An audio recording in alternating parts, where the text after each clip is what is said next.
ভালো লাগে বলো বলো।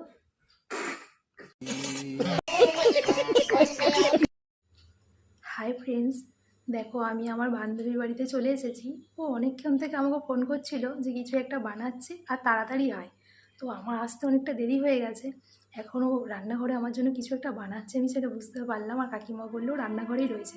তো চলো তোমাদেরকে দেখাই রান্নাঘরেও আমার জন্য কী বানাচ্ছে। চলো যাই। কই রে, চলে এসেছি। এতক্ষণে সময় হলো তো রাখা। তুই কি বানাচ্ছিস বল তোমার জন্য? হয়েই গেল সবকিছু। ও বাবা, আমার জন্য চাউমিন বানাচ্ছে। কখন বলেছি তো সব হয়ে গেছে না? হবে না, তোদের বসে থাকো, সন্ধ্যার টাইমে খাবো না। এখনো অনেকটা বাকি আছে, এখনো হয়নি। তুই বানাবো, সব হয়ে গেছে এগুলো ভাজা। বাহ, তুই আমার জন্য এত কিছু বানিয়ে রেখেছিস। ওই জন্যই তুই এতক্ষণ তো ডাকছিলি না। দেখো আমার বান্ধবী আমার জন্য কেমন চাউমিন বানাচ্ছে। দেখো তুই এত স্পেশাল স্পেশাল রান্না করে আমাকে খাওয়াচ্ছিস। বাহ, আমি তো দুদিনে মোটা হয়ে যাবো রে। তুই মোটা হবি না, বরঞ্চ আমিও হয়ে যাবো মোটা। দেখো আমার জন্য চাউমিন বানাচ্ছে ও।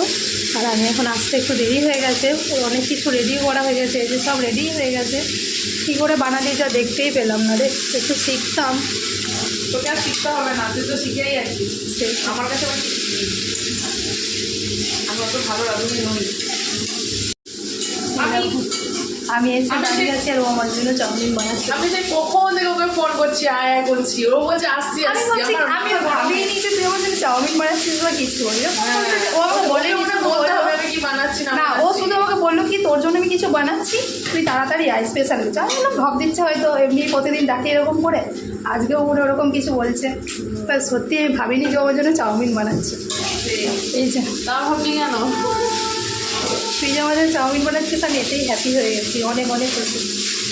বানাক চাউমিনটা, তারপর খাবো যখন তখন তোমাদেরকে আবার দেখাবো। এত কষ্ট করেছে আমার জন্য চাউমিন বানিয়েছে, আমি এটা অনেক অনেক অনেক খুশি। এবার আমিও তোকে কিছু বানিয়ে খাওয়াবো অন্য কিছু। সত্যি সত্যি বানাবে না, মিথ্যে করে বলবো।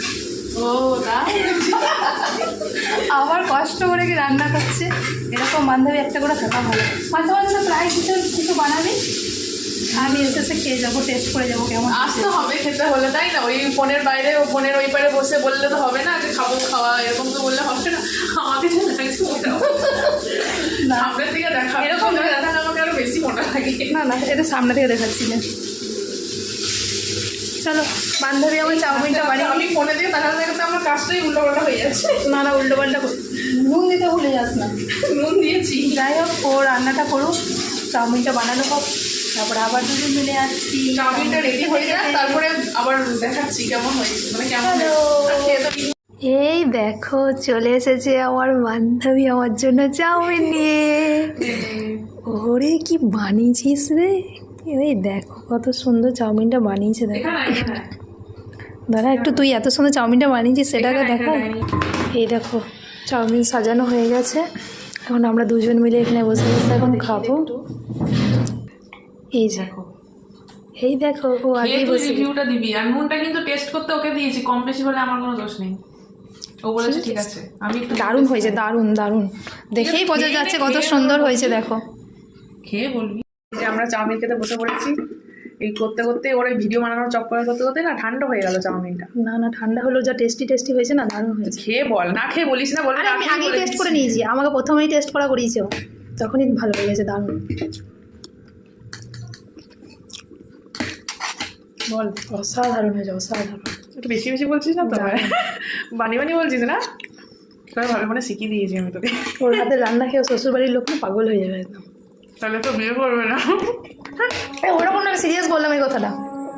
সত্যি দারুণ হয়েছে, মানে একটু দেখেই বোঝা যাচ্ছে কিরকম টেস্ট হয়েছে। খাওয়ার পর তো আরও ভালো বোঝা যাচ্ছে। তোকে একদিন পাস্তা খাওয়াবো। হ্যাঁ, এরকম প্রশংসা করলে মাঝে মাঝে কিছু খাওয়া যাবে। কিন্তু ওই জন্য না, সত্যি দারুণ হয়েছে। না আমার ভালো লাগে করে করে খাওয়া দিয়ে করতে ভালো লাগে। এরকম একটা করে বান্ধবী থাকা তো খুব দরকার। কোথায় ছিলিস এতদিন? কোথায় হারিয়ে গেছিলাম। আসলে আমরা স্কুল লাইফে এত ভালো বন্ধুত্ব ছিলাম, তখন আমাদের বাড়িতে এত প্রতিদিন আসতো, এমন কোনো দিন ছিল না আসতো না, প্রতিদিন আসতো, আড্ডা মারতাম। কিন্তু হয় না, সেই স্কুল লাইফ থেকে কলেজ লাইফে চলে গেলে তখন আলাদা কলেজ হয়ে যায়, একটা বন্ডিং খারাপ হয়ে যায়, সেরকমই হয়ে গেছিলো আমাদেরও পরিস্থিতিটা। তারপরে দেখা হলে কথা হতো, হ্যাঁ কে কেমন আছিস, কিন্তু আমরা মানে খুব একটা বেরোতাম না, এই করতো। তারপরে সেই বন্ধুবান্ধব, নতুন বন্ধুবান্ধব পেয়ে গেলে, আর এখন স্কুল কলেজ লাইফ শেষ হয়ে গেছে, নতুন বন্ধুবান্ধব কোথায় পালিয়ে গেছে, কারোর খোঁজ খবর নেই। না না, কেউ কেউ আছে, বিয়ে হয়ে গেছে কারো কারো। আর তার মধ্যে স্কুল লাইফের মধ্যে স্কুলের বান্ধবীদের মধ্যে দুটো বান্ধবীর বিয়ে হয়ে গেছে, আর স্কুলের ফ্রেন্ডের মধ্যে আমি আর ওই আছি। আগে খেয়ে নিই, তারপরে এসে আবার বকবক করছি, সব কাহিনী শোনাবো, তোমরা শুধু ওয়েট করো। আগে খেয়ে নিই, তারপর বলছি যে ঠান্ডা হয়ে যাচ্ছে। তো চলো, আমাদের খাওয়া হয়ে গেছে, এবার শোনাবো হচ্ছে খেতে বসে যে গল্প আমার বান্ধবী তোমাদেরকে শোনাচ্ছিল, সেই গল্পটা এখনও শেষ করবে বলে। আমি কেন বলবো, তুই বল। আমি বল না, বল না, বল না। ও, আমি কি একাই ছিলাম নাকি সেই কাহিনীর মধ্যে? আরে তো কাহিনীটা বেশ গুছিয়ে গুছিয়ে খুব সুন্দর করে বলতে পারে ও, আমার খুব ভালো লাগে। আমারও তো ভালো লাগে, বলো বলো। কি বলবো, ওটাই আর কি। কি বলছিলাম, ওই স্কুল লাইফটা শেষ হওয়ার পরে তখন সবাই কলেজে উঠে গেল। কলেজে ওঠার পর সবাই সবার মতো আলাদা। ও চলে গেল মাইকেল কলেজে, আমি চলে গেলাম মানকর কলেজে। তারপরে আলাদা হয়ে গেলাম। তারপরে হয় না, একটা আলাদা বন্ডিং হয়ে যায় কলেজে উঠে গেলে। নতুন নতুন বন্ধু পেয়ে গেলে সবাই একটু ভুলেই যায়, একটু হয়ে যায় আর কি। যাই হোক, কিন্তু আমাদের দুজনের মধ্যে কোনো কিছুই হয়নি, না ঝামেলা না কিছু। শুধু কলেজটা আলাদা হয়েছিল, তাই আলাদা আলাদা, না সবকিছু ঠিকঠাকই ছিল, কিছুই ঠিকঠাক ছিল।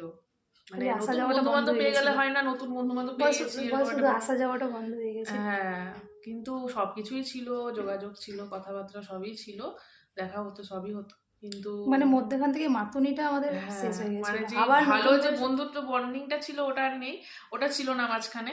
আর আমাদের স্কুলের যে বান্ধবী 4 জন আমরা ছিলাম, সেই বান্ধবীদের মধ্যে 2জনের বিয়ে হয়ে গেছে, 2জনেরই ছেলেপুলে হয়ে গেছে। খালি আমাদের বাকি আছে, খালি আমরা দুজনই এখনো ওর ডায়লগে যেটা বলে, দুজনে আমরা বট গাছে ঝুলে আছি, কখন যে টপাট করে পড়ে যাবো দুজনের মধ্যে একজন এখনো বলা মুশকিল, কে আগে পড়বে, ও পড়বে না আমি পড়বে, আমি জানি না। ওটা আমাদের পার্সোনাল ডায়লগ ছিল। পার্সোনাল ডায়লগ ছিল কি, আমরা হচ্ছি গাছের ফলের মতন ঝুলছি, সেই কখন যে ফলটা, কোন ফলটা আগে পড়বে, একটা ফল এবার দাঁড়িয়ে থাকবে, আর একটা ফল কখন না, একটা ফল পড়ে গেলে না, তখন ওই ফলটাও না ভাবে কি আমার ফল, ওই বন্ধু ফলটা পড়ে গেল, আমি এবার পড়ে যাই, তখন পড়ে যাবো, ধপ করে পড়ে যাবো, একটা পড়তে পড়তে আর একটা পড়ে যায়। যাই হোক, জানি না এখন কে আগে যাবে। তোমাদের কি মনে হচ্ছে কোন ফলটা আগে পড়বে, এই ফলটা না এই ফলটা? না না না, এইটা একদম পাক্কা, একদম এটাই একদম। তাই তুই বলছিস তো, ঠিক আছে, ভিডিওটা তো আছে, দেখা যাক কে আগে ফলটা, মানে কোন ফলটা আগে পড়ে। একদম পড়ে যাবে, ঠিক। তো চলো, আজকের মতন কাহিনী অনেক বকবক করে ফেলেছি, বেশি বকে ফেলেছি আমি মনে হচ্ছে, অনেক কিছু কাহিনী তোমাদেরকে আজকে শোনানো হলো। যাই হোক, আমাদের বকবক করে আরেকটা আমি যেটা বলবো, দাঁড়া আরেকটা বলি, আমরা ক্লাস যখন 8-9-এ পড়ি, তখন আমরা কি সুন্দর ইয়েতে দুর্গাপুজোর সময় কালী পুজোতে নাচ করেছিলাম বলতো। ওই দিন সেই আলাদা লেভেলের মজা ছিল, ওটা তো আমি বলতে ভুলেই গেছি। সেই সারাদিন ধরে নাচ প্র্যাকটিস করা, সকালেও প্র্যাকটিস করতাম, মানে সকালেও ছাড়া যেত না, মানে একটু না প্র্যাকটিস করলে ভালো করে হবে না। সেই জয় দুর্গা ঠাকুর ঢ্যাঙ্কড়া তুই তো সবার মা, ওই গানটাতে আমরা নাচতে গেছিলাম তখন সবাই। তুই মনে হয় লক্ষ্মী না সরস্বতী হয়েছিলিস, না আমি মনে হয় সরস্বতী হয়েছিলাম, তুই লক্ষ্মী কি একটা বানিয়েছিল, আমার ঠিক মনে হচ্ছে না, কিন্তু কিছু হয়েছিল, একজন গণেশ হয়েছিল। যদি এই কথাটা আমার ঘরে গিয়ে বলি যে মা আমি লক্ষ্মী, মারাই জানে মেয়েরা কত লক্ষ্মী, একদম আচ্ছা করে দেবে, তার বুঝিয়ে দেবে লক্ষ্মী, ঘরের একটা কাজ করে না এদিকে লক্ষ্মী। তো যাই হোক, অনেক গল্প করে নিয়েছি আজকে, লক্ষ্মী, ঠিক আছে, আর কিছু গল্প দিয়ে বলবি? ওটাই বলছি, মেয়েরা না লক্ষ্মী হয়, ঠিক আছে, কিন্তু স্বীকার করে না। কারা স্বীকার করে না বলতো? যেগুলো অলক্ষ্মী, অলক্ষ্মী না যে, হ্যাঁ অলক্ষ্মী, তারাই স্বীকার করে না। যাই হোক, কি অত সামনে নিয়ে আসিস না। ঠিক আছে, যাই হোক, অনেক গল্প করলাম। তো যাদের ভালো লাগবে তারাই আমাদের গল্পগুলো শুনবে, আর যাদের ভালো লাগবে না তারা পুরো ইগনোর করে চলে যাবে।